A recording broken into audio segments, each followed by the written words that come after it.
নমস্কাৰ, আপোনালোকৰ ওচৰলৈ এটা গুৰুত্বপূৰ্ণ বাতৰি লৈ আহিছোঁ।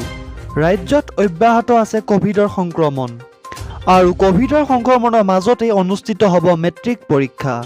15 মাৰ্চৰ পৰা আৰম্ভ হ'ব মেট্ৰিক পৰীক্ষা আৰু এই পৰীক্ষাত প্ৰতিজন শিক্ষাৰ্থীয়ে বহিব পাৰিব। কোভিডত যদিহে কোনো পৰীক্ষাৰ্থী কোভিডত আক্ৰান্ত হৈ থাকে, তথাপিও শিক্ষাৰ্থীসকলে বহিব পাৰিব এক্সাম হলত। কেনেধৰণৰ ব্যৱস্থা গ্ৰহণ কৰা হৈছে সবিশেষ জনাইছোঁ এই মুহূৰ্তত। 15 মাৰ্চৰ পৰা অনুষ্ঠিত হ'ব মেট্ৰিক পৰীক্ষা। অসম মাধ্যমিক শিক্ষা পৰিষদৰে আলোচনা আছু নেতৃত্বৰ। কোভিডত আক্ৰান্ত হ'লেও পৰীক্ষা দিব পাৰিব পৰীক্ষাৰ্থীয়ে। যিহেতুকে বৰ্তমান কোভিডৰ সংক্ৰমণ অব্যাহত আছে, তেনে পৰিস্থিতিতে পৰীক্ষা পতাৰ এটা বৃহৎ সিদ্ধান্ত গ্ৰহণ কৰিছে।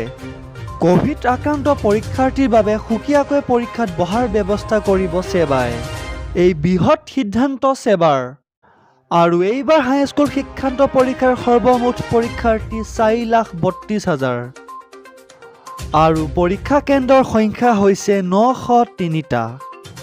আৰু এই পৰীক্ষা কেন্দ্ৰকেইটাত যদি কোনোবা এজন শিক্ষাৰ্থীৰ কোভিডৰ চিমটম থাকে বা কোভিডৰ লক্ষণ থাকে, তেনেস্থলত সেইজন শিক্ষাৰ্থীক সুকীয়াকৈ বঢ়োৱা হ'ব।